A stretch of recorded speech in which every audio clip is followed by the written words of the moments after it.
mulai kapan adanya PWI atau gimana Pak? Ya, baru 1 tahun ini. Oh iya, oke kan. Kalau saya sama. Saya dulu itu pidato saya menghancurkan Yai Pak. Makanya semuanya ada teman-teman yang mengatakan apa itu Kiai Muharrar ini muhibin yang diselundupkan. Harus dimaklumi karena mereka memahami pidato-pidato saya yang lucu. Dan saya sering ke Solo, ke Jala, bahkan saya membuat live streaming bahwa Habib itu menjadi Rasul gitu.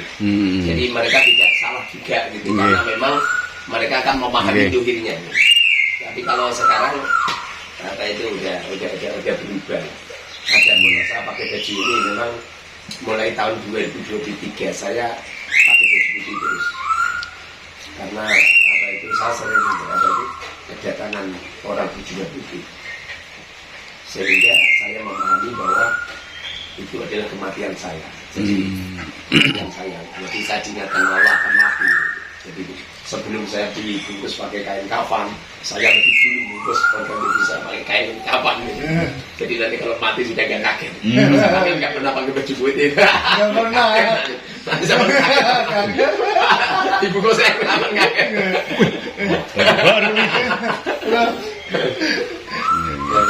Jadi awal saya pakai baju putih itu bukan karena hati, bukan. Justru dulu waktu saya mukhibin, saya tidak pakai baju putih.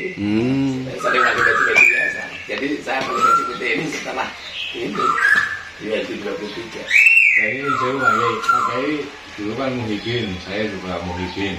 Kalau nama saya sebetulnya muhibinnya dengan PWI Pak Kiai, karena saya belum lahir namanya rotasi sebetulnya. Nah ini kalau boleh tahu Pak Kiai ini yang sekarang akhirnya menyuarakan menjadi anti terhadap Pak lalu itu seperti apa? Awalnya atau punya kisah sendiri? Jadi yang asli merobohkan kemuhibinan saya itu sulit. Saya sering didatangi orang tentang Habib tidak bisa merobohkan hati saya. Karena khusnudon saya ini sudah terlalu akut. Dan guru-guru saya semuanya muhibin semua. Sulit. Saya itu berhenti total gara-gara jam 2 malam. Saya kan ngantar istri di pasar. Saya belum tidur, masih duduk di mobil. Sebagai saya nyetir. Itu kedatangan Romo Yai saya. Nah, padahal Romo Yai saya itu udah wafat. Datang. Setelah itu beliau nyuruh saya untuk melakukan diskusi nasab kepada Kalawi.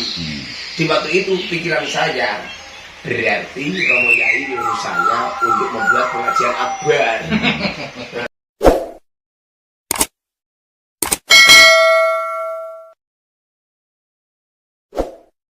Tentang Kalawi. Saya tanya, membuat pengajian akbar Yai? Romo Yai mengatakan tidak. Kamu diskusi nasab sama Kalawi. Saat itu juga langsung saya mengatakan Yai, saya akan melakukan diskusi lagi. Kemudian Romo Yai itu memberi dompet sama saya. Tak bawa, tak pegang. Dompetnya isinya telur ya. Makanya saya itu kalau ngisi pengajian pasti lebih uang. Seperti nanti malam kalau saya ngisi pengajian pasti siapa yang tanya, ada yang tanya tak beri uang. Karena Romo Yai saya memberi dompet. Saat itu juga saya membuat pengumuman di media sosial. Siapa yang mampu berdiskusi nasab sama saya, maka orang itu saya beri hadiah.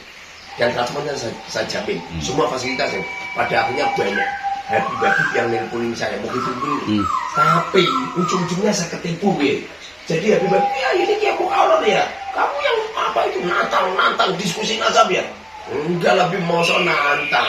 Ya diskusi biasa tak ceritakan. Oh ya siap Kiai. Gimana nanti transport saya beri di sini. Enggak bisa seperti itu, harus transport dulu. Oke Bib, ini nomor rekening tak transfer. Apa terjadi? Yang PDT ini belum ada yang dapat. Hanya dimanfaatkan transferan saja. Nominal pinten Pak Kiai? Nominal pinten? Minimal 1 juta. Minimal ya. Tidak ada yang datang sama sekali. Sampai sekarang belum ada satupun Habib atau muhibin diskusi nasab saya kalah argumen, belum ada. Kalau nggak percaya coba bandingkan argumentasi sama saya. Coba. Nah, dokumentasi itu tambahnya 10 juta. Kalau perlu nanti malam, kalau ada mukibin apa itu datang, coba diskusi nasa. Ini bukan sebuah kesombongan, bukan nilai, tapi atakabulul mutakabir sodako. Nyombongi wong sombong itu sodako. Coba atau ada orang nyombongi jenengan. Lu sampai nombalanya tutur ini. Dikecup ini. Dikecup coba. Indonesia didatangi Belanda dengan mengacungkan senjata. Kita berdiam diri. Ya dikecup. Ya orang sombong ya disodakoi dengan sombong. Nah, nyombongi orang sombong itu sodako. Iya dong. Jadi apa itu yang melatar belakangi saya ini pindah itu kan, gara-gara saya disuruh diskusi nasab sama rombongan saya, pada akhirnya nyampe detik itu, saat itu tidak ada satupun yang bisa merobohkan apa itu pertanyaan saya. Pertanyaan saya padahal mudah nih. Kalau memang benar-benar alami itu dilihat Rasul ya, sodorkan nama seorang Habib, lalu kapan lahirnya dan kapan wafatnya, nyampe Rasulullah. Contoh, Habib Lutfi kan terkenal, Habib ya, dia Rasul kan. Coba Habib Lutfi itu lahirnya kapan? Habib Lutfi kan punya ayah, ayahnya lahirnya kapan, bapaknya kapan? Kakeknya kan juga orang kan, lahirnya kapan, bapaknya kapan? Terus bujutnya lahirnya kapan, bapaknya kapan? Terus candanya lahirnya kapan, bapaknya kapan? Terus ujuk-ujuk singurnya lahirnya kapan? Terus nyampe Rasulullah. Sampai detik ini belum ada sama sekali. Di waktu Tengku Korek Nabil sama saya akan memborong 7 mobil gitu. Lalu saya bilang, udah, sampai jawab sekarang langsung tak paketin, tak anterin. Kami bilang gitu. Coba tunjukkan apa kata Tengku Korek. Mana mungkin saya bisa menyebut hari wafatnya Habib Lutfi. Lalu saya ngomong, bukannya Habib Lutfi wafatnya, ayahnya kakek-kakeknya nyampe Rasulullah. Oh, hal rasanya silsilah Habib tidak benar. Matinya mengenaskan gitu. Setelah itu bapak beliau mokal gitu ya, memang mokal. Wafat napa modar pakai? Gimana? Wafat napa modar niku Tengku Korek? Ya wallahu a'lam, yang pasti beliau sudah wafat lah. Sudah datangi panggilan Allah. Melihat raut wajahnya, tanda-tandanya napa niku? Ya kita harus menjual. Jadi mau mukmin kafaroh diduduki kematian orang mukmin menebur semua dosa-dosanya. Jadi apa itu pada akhirnya saya apa itu pindah haluan, dan pindah haluan saya juga seperti di waktu saya jadi muhibin menyerang Kiai Mat. Sekarang saya apa itu saya jadi mukimat itu muhibin kaji Nabi Muhammad ya. Waalaikumsalam. Kalau muhibin itu muhibin Alawi, kalau muhibin kaji Nabi Muhammad. Sallallahu alaihi Saya wasallam. juga menyerang sama Kiai Mat. Sekarang saya menebus dosa-dosa saya. Di waktu menyerang Kiai Mat, saya gantian menyerang apa itu nasabah Alawi. Nah itu nun sewu izin Mbak ya. Itu kan tadi ditemui oleh gurunya, terus dengan isyarah supaya mengatakan nasab ya. Nah itu bagaimana tindak lanjutnya setelah itu Pak? Setelah itu tidak ada satupun Habib atau muhibin yang mampu merobohkan pertanyaan saya. Enggak, maksud saya pakai mengadakan penelitian itu apa langsung datang ke Kiai Imat melihat Enggak. apa bagaimana? Enggak. Cukup saya apa itu diskusi tentang hari kelahiran dan wafatnya saja. Itu enggak ada satupun. Bagaimana sebuah hadis ya bisa dikatakan mutasil kalau perawi-perawi itu tidak diketahui lahir dan wafatnya. Dan nanti lah terus panjenengan terus nempeli nasab ya.